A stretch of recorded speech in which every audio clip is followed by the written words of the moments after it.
우리나라가 일본에게 해방되기 한 6여 년 전에 그 해가 1939년입니다.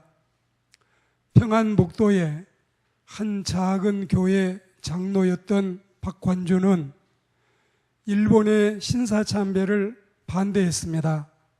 하나님 외에 우상 숭배하는 것을 싫어했습니다. 그리고 조선 기독교 탄압을 싫어했습니다. 이런 것들을 항의하기 위해서 배를 타고 일본으로 건너갔습니다. 그리고 일본 국회에 잠입해서 제국 의회 개최 중에 기독교 탄압 종교 법안 반대 진정서를 유인물로 만들어서 국회의사당에 뿌렸습니다. 이 일로 인해서 일본은 발칵 뒤집히고 국회는 큰 파문이 일어났습니다. 이 박 장로는 진정서에서 하나님만이 참 신이시고 역사의 주관자이심을 역설했습니다. 신사참배를 강요하는 것은 크나큰 죄라고 단언했습니다. 또 하나님을 믿는 나라는 축복을 받고 하나님을 믿지 않는 나라는 벌을 받는다고 경고했습니다. 이렇게 일본에 외치면서 일본도 하나님을 믿지 않고 천황을 믿는다든지 기독교를 탄압하면 멸망할 것이라고 경고했습니다.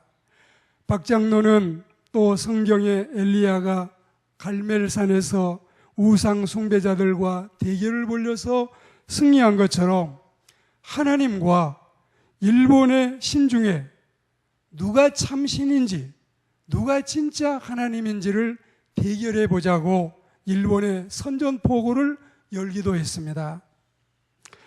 일본 사람들이 이 말을 듣고 어떻게 했을까요? 우리 박 장로님의 말을 잘 귀담아 들었을까요? 이 말을 따라서 그들이 탄압을 중지하고 그리고 사람 신을 버리고 하나님을 섬기겠다고 나섰을까요? 그렇지 아니했습니다. 일본은 박 장로님의 경고를 끝내 무시하고 그를 구속해서 평양 감옥으로 보냈습니다. 우리 박 장로님은 70일 금식을 하면서 이제 1945년 1월 1일 날 금식을 시작을 했습니다. 그 해가 바로 해방이 되던 해입니다. 너무 몸은 쇠약해지고 너무 고통스러운 상황에서 빈사 상태에 이르러서 평양 기독병원으로 옮겨졌지만 그해 3월 13일 아마 해방이 되기 불과 5개월쯤 전에 하나님의 부름을 받아 순교의 제물이 됐습니다. 이처럼 역사상 수많은 신앙인들이 순수 신앙을 지키고 야훼 하나님만을 섬기면서 일본 패망을 예언해서 일본 사회의 전함으로 참 하나님을 증언했던 것입니다. 지엄이 한 사람이 두 지아비를 섬길 수 없고 한 국민이 두 정부를 섬길 수 없듯이 한 사람이 두 주인을 섬기지 못하는 것은 당연한 이치요 망고불변의 진리에 속한 것입니다. 오늘 우리 주님 말씀하시기를 한 사람이 두 주인을 섬기지 못한다. 혹 이를 미워하고 저를 사랑하거나 혹 이를 중히 여기고 저를 경히 여길 수 있다. 너희가 하나님과 재물을 겸하여 섬기지 못한다고 말씀했습니다. 한국의 엘리야 박관준 장로님이 그리한 것도 조선과 일본 하나님과 천조 대신을 겸하여 섬길 수 없기 때문에 그러했던 것입니다. 이제 우리도 일편단심 민들레처럼 이제는 해방이 되고 나라가 많이 부강해져서 세계 10위권의 어깨를 겨루는 이 시대에 다시 한번 신앙의 재발견, 다시 한번 야훼 하나님만을 진정한 하나님으로 섬기는 우리 박 장로님의 신앙을 물려받기를 바라는 마음 간절합니다. 우리 마음속에 이런 은혜가 임하기를 소망합니다. 우리 주님이 이런 자녀들을 귀히 여기시고 이 땅의 번성과 하늘의 상급으로 갚아주시기 때문에 오늘 우리는 이 말씀을 귀담아 들어야 되겠습니다. 오늘 본문 말씀에서는 이 사람 저 사람 두 주인, 하나님과 재물 두 주인을 제시하고 있는데 여기에 하나를 덧붙여서 하나님과 세상까지를 포함해서 이 세 분단으로 말씀을 드리고 싶습니다. 첫째는 하나님과 사람을 겸하여 두 주인을 인생은 섬길 수가 없습니다. 사람보다도 하나님의 영광을 더 높여야 바른 신앙인입니다. 사람보다 하나님의 심판을 두려워해야 진정한 하나님의 백성임을 믿습니다. 사람보다도 하나님의 말씀을 즐겨 순종해야 되겠습니다. 그리고 사람보다 하나님의 마음을 기쁘시게 해야 되고 사람들의 칭찬보다는 하나님께 인정받는 그 신앙의 삶을 우리가 살아야 되겠습니다. 구약 성경 시편 115편 1절 말씀에 보시면 이 말씀이 얼마나 타당하고 은혜스러운지요. 자, 이 말씀을 소개합니다. 여호와여, 영광을 우리에게 돌리지 마옵소서. 우리에게 돌리지 마옵소서. 오직 주는 인자하시고 진실하심으로 주의 이름에만 영광을 돌리소서. 이렇게 타당하고 이렇게 은혜스러운 말씀이 또 있을까요? 모든 인생은 피조물이고 하나님만이 창조주이시기 때문에 하나님께 돌아갈 영광을 사람이 가로챌 수는 없는 것입니다. 그리고 마태복음 10장 28절 말씀해 보시면 몸은 죽여도 영혼은 죽이지 못하는 자들을 두려워하지 말라. 오직 몸과 영혼을 능히 지옥에 멸하실 수 있는 이분을 두려워해라. 저는 사역자로서 이 말씀이 너무 마음에 들어요. 우리에게 핍박을 가하고 타격을 입히고 태클을 걸고 우리 앞길을 가로막고 우리를 해코지하고 이런 것들 아무것도 아니에요. 다 하나님께서 다 이걸 쓸어내실 겁니다. 오직 우리는 영과 육을 아울러 지옥에 던질 수 있는 천지의 주제이신 하나님만을 두려워하는, 하나님만을 우리의 왕으로, 우리의 왕초로, 우리의 대빵으로, 우리의 보스로, 우리의 주인으로 삼는 그리스도인들이 되기를 소망합니다. 사도행전 4장 19절 말씀해 보시면 베드로와 요한이 대답하여 이르되 하나님 앞에서 너희 말을 듣는 것이 하나님의 말씀을 듣는 것보다 옳은가 판단하라. 지금 전도한다고, 예수님을 전한다고 붙잡아 가서 매질을 하고 그리고 박해를 하고 다시는 이렇게 하지 못하게 하고 그리고 압박을 가하는 이 사람들에게 하나님의 두 사도가 그러면 대답 좀 해보라. 내가 하나님의 말씀 듣는 것이 너희 말 듣는 것보다 옳지 않느냐? 그리고 너희 말을 듣는 것이 하나님 말씀 듣는 것보다 옳다면 한번 대답해 보라. 얼마나 은혜롭고 지혜로운 이 두 사도의 여러분 외침이었습니까? 오늘 우리는 하나님의 말씀을 들을 때에 진정으로 이 말씀을 귀담아 들을 수 있는 하나님의 사람들이 되어야 할 줄로 믿습니다. 갈라디아 1장 10절에 보면 이런 말씀도 있어요.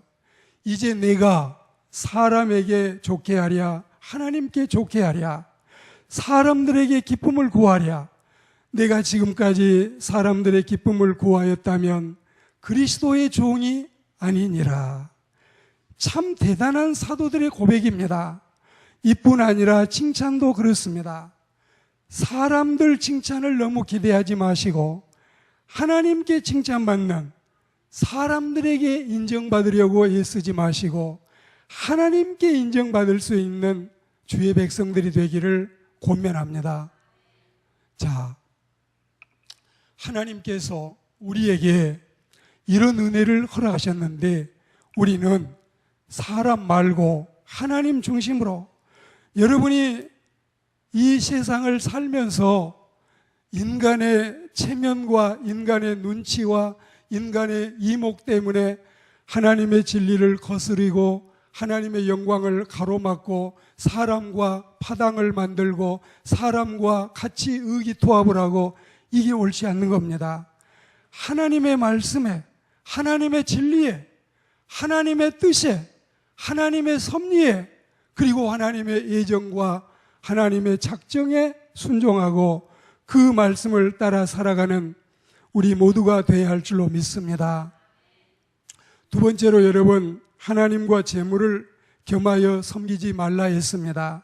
사실 여기 본문 마태복음 6장 24절 말씀에서 예수님이 강조하고 계시는 이 설교의 메시지의 진정한 요점이 여기에 있습니다.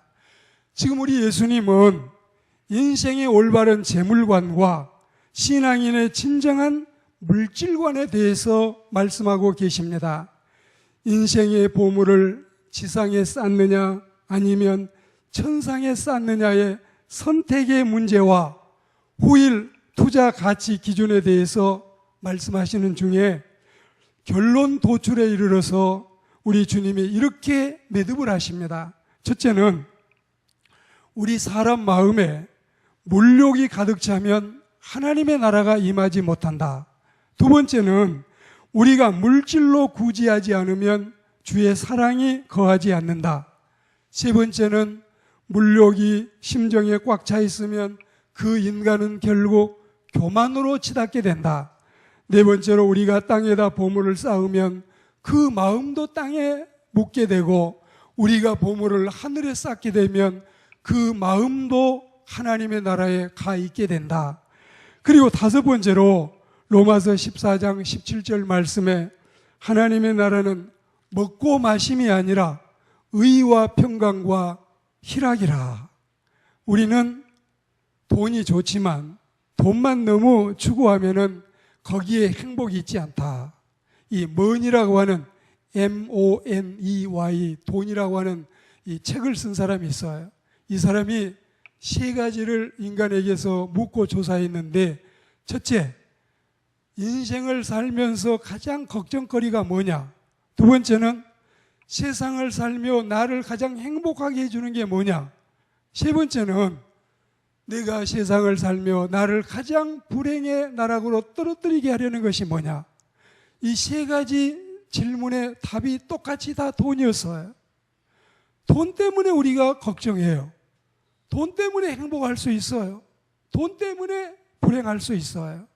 그러나 신앙을 가진 사람이 이것들을 차지할 수 있어야지, 신앙을 갖지 않는 사람이 이 물질만 너무 추구하고 살면 결국은 그가 행복에 이르지 못한다는 사실을 우리가 알아야 되겠습니다.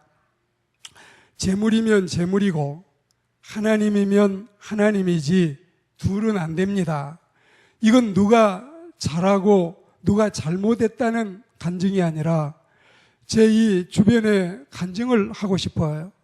우리는 형제가 많고 또 자매까지 합치면 더 많지만 6명의 남자 형제 중에 바로 제 위에 형이 계시고 제 아래 제가 있습니다. 그런데 그 형과 제가 가정에서 제일 먼저 신앙생활을 시작을 했습니다. 그런데 형은 늘 절대로 그랬어요. 동생, 성나가, 나는 앞으로 열심히 일을 할 거야. 부지런히 해서 돈을 많이 벌 거야. 돈을 많이 벌면 선한 일도 많이 하고 하나님 일도 많이 할 거야. 나는 정말 열심히 돈을 벌어야 되겠어. 그리고 동생은 형님 꼭 그렇게 하셔요. 저는 어떻게 하든지 공부를 하겠습니다. 그저 책을 읽고 열심히 공부해서 하나님이 이 허락하신 일들을 해 나가겠습니다. 근데 과연 손 위에 형은 많이 돈을 벌었고 땅도 많아졌고 집도 여러 집을 차지하게 됐고 많은 돈을 벌었어요. 그리고 가끔씩 만나면 목사님, 이번에 저는 이 공간 하나를 완전히 교회에다가 다 내놓아서 아무 이 월세 걱정 없이 목회할 수 있도록 지금 돕고 있습니다. 나는 지금 이 땅을 차지했는데 교회에서 마음껏 사용하도록 하고 있습니다. 얼마나 듣기에 고맙고 감사한지 모르겠어요. 동생은 동생대로 자기 역할을 하고 있지만 돈을 벌어도 이 형님같이 제대로 쓸 수 있는, 정말 돈을 우상으로 섬기지 않고 하나님 위해 쓸 수 있는 이런 지혜가 있다면 하나님은 우리에게 반드시 풍성한 은혜와 복을 허락하실 줄 믿습니다. 그리고 우리는 오늘 하나님과 세상을 겸하여 섬기지 못함에 대해서 마지막으로 말씀을 드리겠습니다. 문명도 가인의 문명이 있고 아벨의 문명이 있습니다. 문화도 헬레니즘과 헤브라이즘이 크게 다른데 코스모스 세상과 바실레이아 천국이 하나가 아닙니다. 데우스 하나님과 만몬 재물이 다르고 신성하신 하나님과 타락하고 오염된 세상을 같이 취급할 수 없습니다. 하나님이 이 세상의 주인이셔요. 하나님만 잘 믿으면 하나님이 알아서 여러분의 삶을 보장하고 책임지실 줄 믿습니다. 하나님을 저버리고 세상에 나가서 돈만 추구한다고 그게 그렇게 잘 벌릴까요? 그렇게 통장에 푹푹 눈 쌓이듯이 쌓일까요? 그렇지 않다니까요. 우리는 하나님을 잘 섬기고 하나님을 믿으면 분명히 우리는 하나님과 사람과 하나님과 돈과 하나님과 세상을 갈라치게 해야 돼요. 갈라치게 해야 돼요. 갈라치게 하면 하나님이 우리에게 필요한 것들을 허락하심을 믿습니다. 그리고 적당히 타협하고 이 하비콕스의 상황윤리나 세속 도시처럼 적당히 타협하고 한 발은 이쪽에 한 발은 저쪽에, 그리고 한 마음은 이쪽에 한 마음은 이쪽에, 양쪽에 갈라지면 그게 여러분 신앙인으로서 바람직하지 않아요. 김동윤 장로님 가끔 이야기하지만 나는 하나님 다음으로 돈이 좋아요. 이런 책을 써서 세상에 내놓아서 수많은 사람이 보고 있고, 그리고 이 재정 세미나를 그렇게 수없이 많이 하고 계시는 김동윤 장로님, 나는 솔직히 고백해서 하나님보다 돈이 더 좋아요 이렇게는 하지 않습니다. 하나님 다음으로 나는 돈이 좋아요. 돈이 있어야 효도하고, 돈이 있어야 여러분 우리가 형제간에 우애 있게 살고, 돈이 있어야 하나님을 바로 섬길 수 있지만 이것이 세상에서 그것만을 추구하면은 하나님의 백성이 바른 삶을 살아가지 못한다는 사실을 말씀하고 있는 것입니다. 세상을 좋아하거나 세상을 사랑하거나 세상을 섬기는 신앙이 돼서는 안 되겠습니다. 분명히 갈라치기를 해야 돼요. 내가 이 세상을 사랑하면 그 거리만큼 하나님과 멀어집니다. 요셉이 가정과 멀어지면 멀어질수록 하나님과 가까웠고, 요셉을 수많은 사람이 매장을 하려고 할 때마다 하나님은 그를 일으켜 세우셨습니다. 돈과 가까워지면 나는 그만큼 하나님과 멀어진다는 사실을 잊지 마십시오. 내가 이 세상을 사랑함 자체가 하나님 앞에서는 영적인 간음인 것입니다. 내가 이 세상을 사랑하기를 포기하지 않으면 하나님께 심판을 받습니다. 자, 우리가 지난 주일날 요한 1서, 2서, 3서 말씀을 다 봉독했잖아요. 요한 1서 2장 15절과 16절과 17절을 보셔요. 세상을 사랑하지 말아라. 이 세상에 있는 것이나 이 세상을 사랑하지 말아라. 누구든지 세상을 사랑하면 아버지의 사랑이 그 안에 있지 아니하니, 이는 세상에 있는 모든 것이 육신의 정욕과 안목의 정욕과 이생의 사랑이 다 아버지께로 쫓아온 것이 아니요 세상으로부터 온 것이라. 이 세상도 그 정욕도 지나가되 오직 하나님의 뜻을 행하는 자가 영원히 거하느니라. 하나님의 뜻을 행하는 자가, 초고 화조 유와 상제 지연 영존 불우. 불은 마르고 꽃은 떨어져도 하나님의 말씀만이 영원히 살아있는 것처럼 하나님의 백성들이요, 돈, 그게 돈이면 돈이지, 땅, 그게 땅이면 땅이지, 하나님을 먼저 가슴에 모시고 돈을 차지하면 이게 진짜 돈이 되고, 하나님을 바로 섬기는 신앙인이 땅을 정말 여러분 한 고을처럼 차지해도 이게 진정한 하나님의 복이 됨을 믿습니다. 오늘 우리는 하나님과 사람, 하나님과 돈, 하나님과 세상 갈라치기 해야 돼요. 분명히 우리가 기준을 정해야 돼요. 그리고 하나님의 말씀대로 살겠다는 다짐과 각오가 있어야 됩니다. 그리고 하나님의 영광을 받은 야고보 사도는 경고합니다. 가늠하는 여인들아, 세상과 벗된 것이 하나님의 원수임을 알지 못하느냐. 세상과 벗이 되는 것은 하나님의 원수이다. 그런즉 누구든지 세상과 벗이 되고자 하는 자는 스스로 하나님과 원수됨을 자초한다. 오늘 말씀을 맺으면서 여러분에게 과제를 드리겠습니다. 지금 이 자리에서 하고 싶지만 다음 주에 다시 한번 여러분에게 묻고, 그때 거의 지금 여러분의 신앙생활처럼 하지 않으면 그때 다시 한번 전체가 우리가 말씀을 읽으려고 합니다. 요한계시록 18장 빨리 읽으신 분은 2분 3분이면 읽으시고, 아무리 더듬거려 읽으셔도 5분이면 읽을 수 있어요. 이걸 여러분에게 과제로 드립니다. 오늘 말씀을 잘 들으시고 이 말씀을 여러분이 꼭 예배당에서 읽으시든지 또 다른 장소에서 읽으시든지, 이 물질의 종말이 어떠한지, 그리고 이 세상의 상징인 바벨론의 최후의 모습이 어떠한지를 여러분이 꼭 기억하십시오. 요한계시록 18장은 지상의 모든 재물의 종말을 우리에게 낱낱이 고해 바치고 있습니다. 풀잎에 맺힌 아침 이슬 같은 초로 인생, 천하의 부귀영화도 허무하고 무상하고 부질없고 덧없습니다. 하나님만이 진정한 우리의 왕이 되신다면 반드시 하나님께서는 우리에게 풍성한 은혜와 복을 허락하시고 더더욱 우리 영혼을 구원하셔서 영원한 천성으로 인도하시는 우리 하나님이심을 믿습니다. 이 은혜와 이 복이 우리 모두의 차지가 되기를 주의 이름으로 축원합니다.